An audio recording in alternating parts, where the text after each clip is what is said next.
Hi, Dr. Amanda Durrell. I am Gerald Perry, and I'm in your Kinesiology 332 class.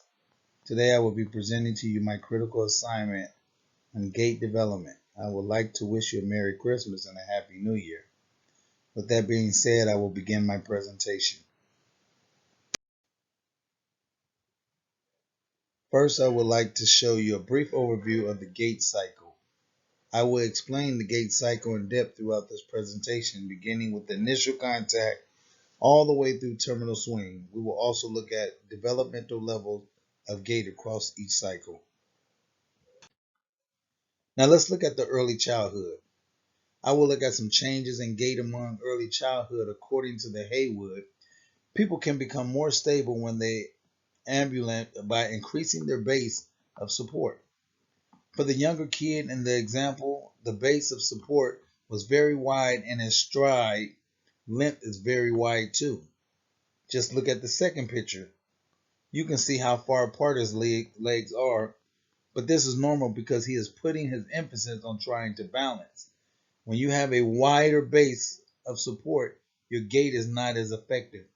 But these children are young and they are compensating with the wide gait so they can maintain their balance. Some of the positive signs in gait development is the ability of the young boy's arms to alternate from arm-leg movement. However, it was not totally perfect as you can see in the photo. His arms were slightly raised a little more than normal to help with balance. His arm swing was still a little random. In childhood, her base of support, as you can see in the picture, starts to narrow. Her heels start to come closer together. However, there is still this uneven base of support. Although the toddler is a little older, her body mass is not in and portion, and therefore she still does not have the stability to walk without having a wider base and arms held higher. Gait can also be affected with kids and of the same age as well because of the joints. One kid's joint can be either under or overdeveloped and affect their gait. Another thing I want to point out is the knee flexing that the young child had. She tended to have a lot more knee flexion than needed for someone when they ambulate. As you see the adult ambulate, you can see that his strides are longer and he appears to be more balanced. There is knee flexing when he ambulates, but it is more purposeful. The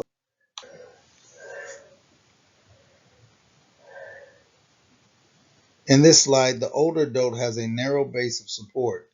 She no longer has the ability to take longer strides. Stride length is much shorter and arm swing practically doesn't exist anymore.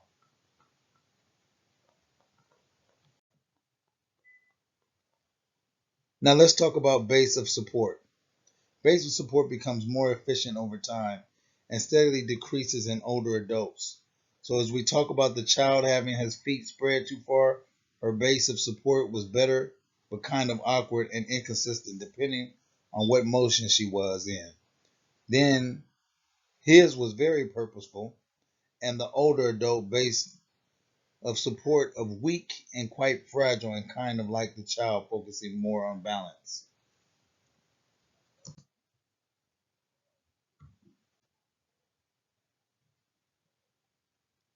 When children grow, they increase leg length, contribute to a longer stride. As we move on, the early childhood during the initial contact is surprisingly good for his age, but lacking consistent heel to toe motion.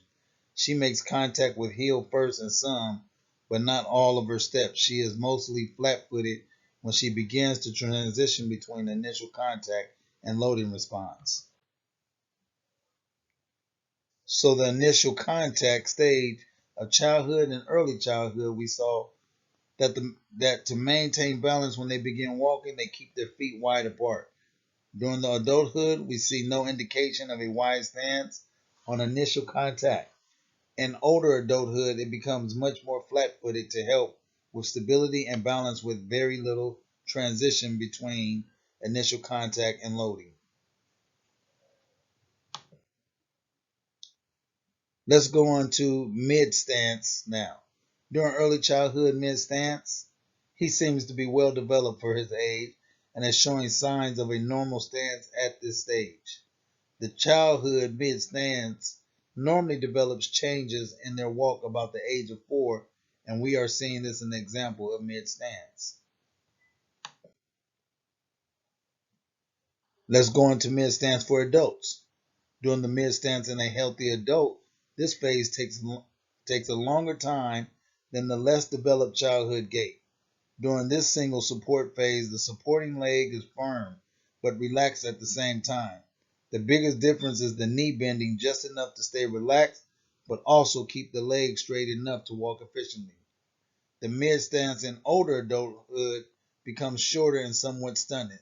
This is due to not having the ability to use the single leg phase. Let's talk about the terminal stance. During the child's terminal stance, his foot is about to make contact with the ground, but he has raised his foot off the ground so high that he has created a large gap between his left foot and the floor. In the childhood stage, the child has a better position when in her terminal stage, her foot is about to be planted and rolled to the toe almost at the same point as her opposite leg is touching the ground. At this stage, the adult is showing double knee lock to assist with full range of motion. Older adulthood, the terminal stance seems to be easier to observe in the age group compared to other stages, probably because her feet tend to stay flat on the ground.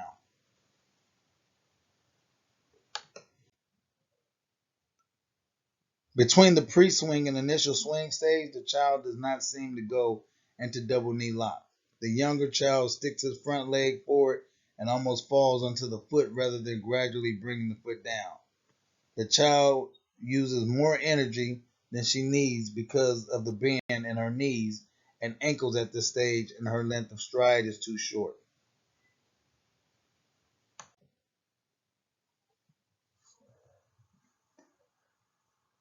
The adult in the video does not go into a springing motion like the children do. Rather, he is relaxed and his heel lifts at the exact same time that his opposite toes touch. But in the footage of the older adult, it is hard to distinguish the pre-swing from the initial swing stage because the entire gait is so small. During the mid stance in early childhood, the child's knee is almost waist level and is therefore too high.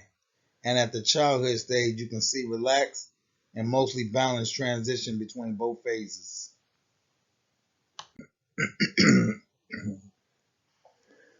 During this stage, the adult has his toes properly pointed, setting himself up for a proper heel to toe transition, while the older adult, this stage is mostly her shuffling her feet forward and she keeping her feet on the ground.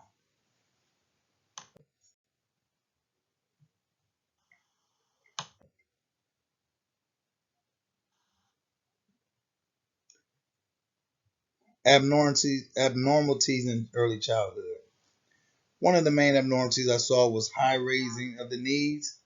Although the child from this age group performed better than most children his age, he showed a continued over-exaggerated lifting motion of both knees. The main abnormality that stuck out to the most to me in the early childhood is what she constantly was walking on her toes. During the adulthood gait cycle, it was mostly normal, but the one thing that caught my attention was during his arm swing, the left arm swung forward much further than the right arm, and I'm not sure if that has to do with the dominant hand or not. The last one is abnormalities in older adulthood, which there were actually quite a few during their gait cycle, but was the most obvious one was the lack of stride length and the lack of heel toe motion. Those are my references in which I use to complete this presentation.